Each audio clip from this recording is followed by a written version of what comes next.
तुमच्यामध्ये दुरावा असं एक वातावरण निर्माण केलं जातं, तुम्ही काय सांगाल? मी याला एवढंच म्हणेन की हा वेड्यांचा बाजार आहे आणि वेड्यांच्या बाजारामध्ये काही माध्यमही वेडी झाली आहेत.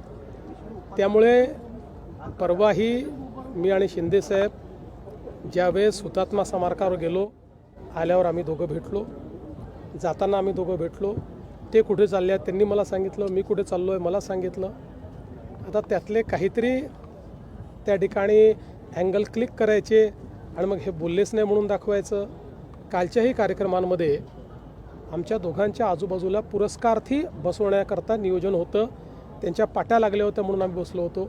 आल्यावरही आम्ही भेटलो, स्टेजवरही आम्ही भेटलो, खाली उतरतानाही भेटलो, जातानाही आम्ही बोललो. याचं कारण आहे की न बोलण्यासारखं काहीच घडलेलं नाही. तुम्ही जे दाखवताय अशी कुठलीही परिस्थिती नाही. त्यामुळे मी एवढंच सांगतो की जे लोक असं दाखवत आहेत ते तोंडावर पडल्याशिवाय राहणार नाही. पंकजा मुंडेंच्या आत्महत्या केली आहे त्याची.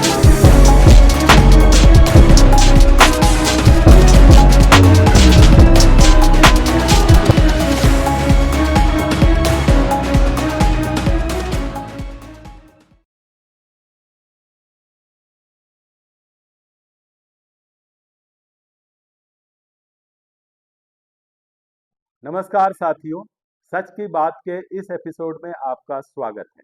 मैं विजेंद्र तिवारी।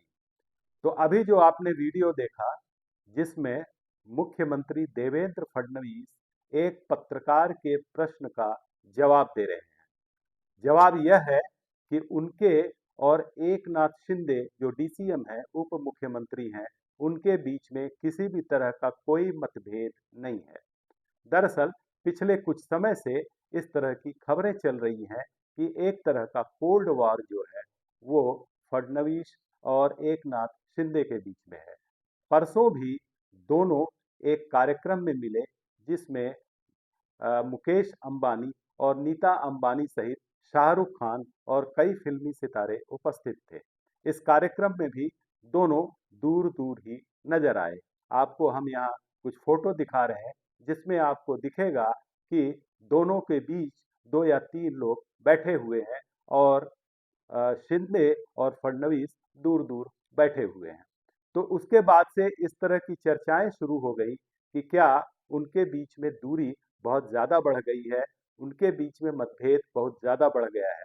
इसी बात को लेकर के यह सवाल पूछा गया था जिसमें फडणवीस ने कहा कि नहीं, ऐसी कोई बात नहीं है, यह सब मीडिया की बनाई हुई बात है। कार्यक्रम में वह जब आए तब भी शिंदे से बात हुई और जब जाने लगे तब भी शिंदे से बात हुई। दोनों के अलग अलग कार्यक्रम थे। जाहिर है हमने एक दूसरे से बात करके हम अपने अपने रास्ते चले गए। तो कुल मिलाकर उन्होंने जो सफाई दी, लेकिन उस सफाई से बहुत ज्यादा तस्वीर जो है वो साफ नहीं हो रही है, क्योंकि पिछले काफी समय से इस तरह की चर्चाएं चल रही हैं कि शिंदे सेना और फडणवीस यानी भाजपा के बीच में मतभेद है। पिछले मंगलवार को ही शिंदे को छोड़ करके उनकी पार्टी के सारे मंत्रियों ने मंत्रिमंडल का बहिष्कार किया था। उस बैठक में वे लोग नहीं गए थे। तभी से ये बात बहुत तेज पकड़ने लगी है, हवा जोर से बहने लगी है कि क्या सरकार में सब कुछ ठीक ठाक चल रहा है। एक हफ्ता पहले ही एक जो शिवाजी पार्क है, मुंबई का बहुत बड़ा मैदान है जहां पर बड़ी बड़ी जनसभाएं होती हैं, उस मैदान में बाला साहेब ठाकरे का एक मेमोरियल बन रहा है। उस मेमोरियल की जो कमिटी है उसका जो चेयरमैन उद्धव ठाकरे को बनाया गया है। उस कमिटी में सचिव जो है शिवसेना यूबीटी यानी उद्धव ठाकरे के करीबी सुभाष देसाई को बनाया गया है और सदस्य के रूप में आदित्य ठाकरे को लिया गया है। तो कुल मिलाकर जो 5 पॉलिटिकल अपॉइंटमेंट है उसमें से 3 तो शिवसेना के एकदम करीबी हैं। चौथे जो सदस्य हैं वो पराग अलवणी हैं जो भाजपा के हैं विधायक, और 5वें सदस्य हैं जो एकनाथ शिंदे के पार्टी के पूर्व विधायक शिशिर शिंदे हैं। यानी कुल मिलाकर इन 5 में से केवल एक ही पोस्ट शिंदे सेना को दी गई। यह भी एक बहुत बड़ा विवाद का विषय है। एक तरह से फडणवीस सरकार ने यह हिंट दे दिया या यूं कहें संकेत दे दिया कि बाला साहेब ठाकरे मेमोरियल पर तो ठाकरे परिवार का ही अधिकार बनता है। और इससे शिंदे को बहुत बड़ा झटका लगा है, क्योंकि वह खुद को शिवसेना और बाला साहेब ठाकरे के विचारों का उत्तराधिकारी मानते हैं। तो यहाँ उन्हें जो चोट लगी है, उसके पहले भी कई तरह के इस तरह के विवाद हुए हैं। जैसे जो भाजपा के महाराष्ट्र के अध्यक्ष हैं रविंद्र चौहान, वह भी उनके करीबी लोगों को तोड़कर भाजपा में शामिल कर रहे हैं। इसी तरह ठाणे के एक नेता, ठाणे जो मुंबई से सटा हुआ उपनगर है, उस शहर के कई शिंदे सेना समर्थकों को भाजपा अपनी पार्टी में शामिल कर रही है, जिसमें एक मंत्री गणेश नाइक सबसे आगे है। तो कुल मिलाकर जो गतिविधियां दिख रही हैं, जो शिंदे समझ रहे हैं कि चारों तरफ से उनकी पार्टी को कमजोर करने की कोशिश की जा रही है, और यही वजह है कि वह बुरी तरह नाराज है। और अब तो चर्चा यह है कि उनके मंत्रिमंडलीय जो सहयोगी हैं, यानी शिंदे सेना के कोटे से जो मंत्री बने हैं, उनके बीच में अब भारी असंतोष फैल गया है। इन सब बातों को लेकर के ही 4 दिन पहले एकनाथ शिंदे दिल्ली गए और अमित शाह से मुलाकात की, जिसकी फोटो आप यहाँ देख रहे हैं। वहां उनके बीच क्या बातचीत हुई यह तो हम नहीं बता सकते, लेकिन जो छन छन कर जानकारी आ रही है उसमें यही है कि एकनाथ शिंदे ने फडणवीस की काफी शिकायत की और यह कहा कि गठबंधन का धर्म निभाते हुए भाजपा को उनकी पार्टी यानी शिवसेना शिंदे पार्टी के लोगों को अपनी पार्टी में शामिल नहीं करना चाहिए। इस तरह की शिकायत वो करके आए हैं। और भी कुछ मुद्दे होंगे, ज्यादातर राजनीतिक मुद्दे होंगे।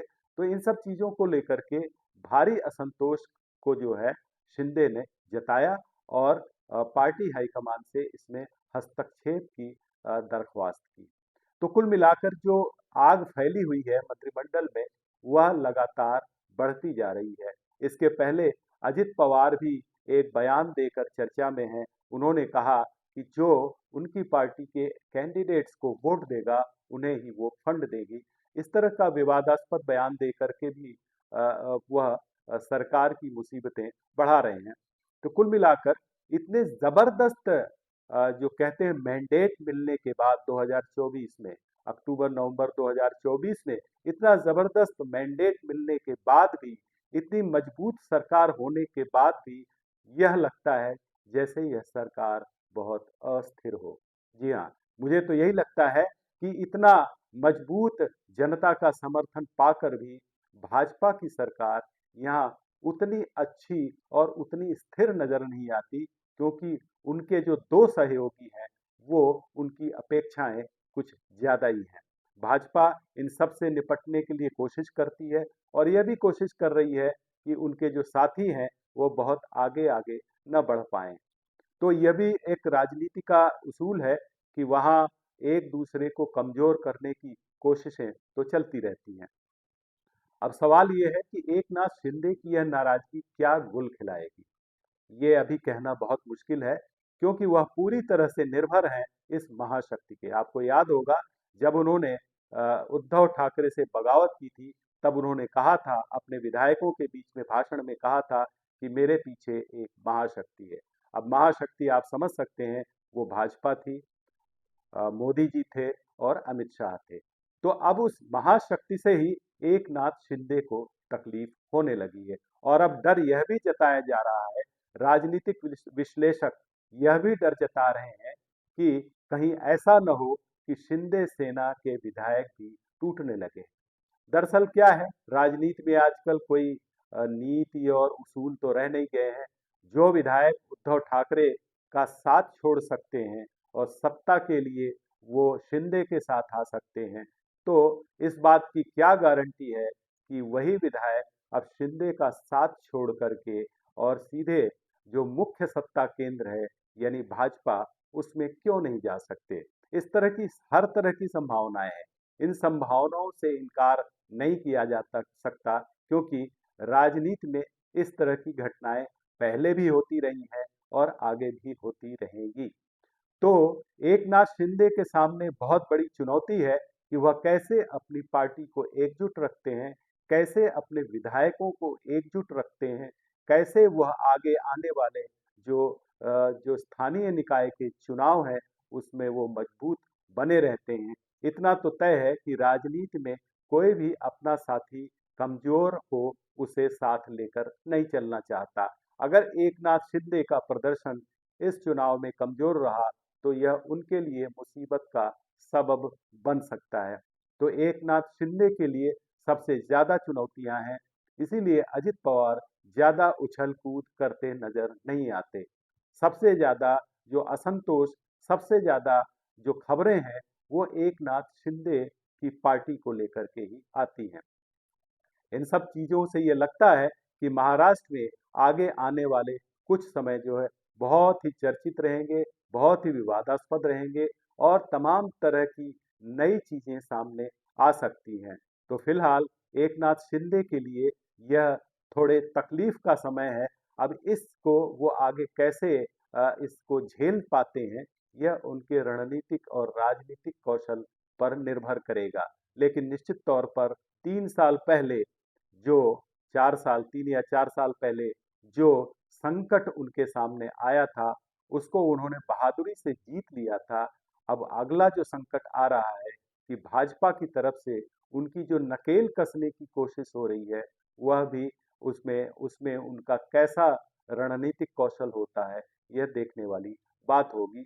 इतना जरूर है कि उन्हें समय समय पर लगता है कि केंद्रीय नेतृत्व भाजपा का उनके साथ है और ऐसा उन्हें आभास होता है कि अमित शाह उनकी बात बहुत गौर से सुनते हैं और उनके ऊपर किसी भी तरह के अन्याय को वह दूर करेंगे। देखते हैं उनकी उम्मीद में कितना दम है, उनकी उम्मीद सही है या गलत, यह यहाँ बैठकर तो हम नहीं बता सकते। लेकिन इतना जरूर है कि उनके लिए दोस्त जो है दोस्त नहीं रहा, यार यार नहीं रहा। अब उनको भाजपा पर एतबार नहीं रहा। आज के लिए इतना ही दोस्तों, फिर मिलेंगे अगली खबर के साथ। बहुत बहुत धन्यवाद।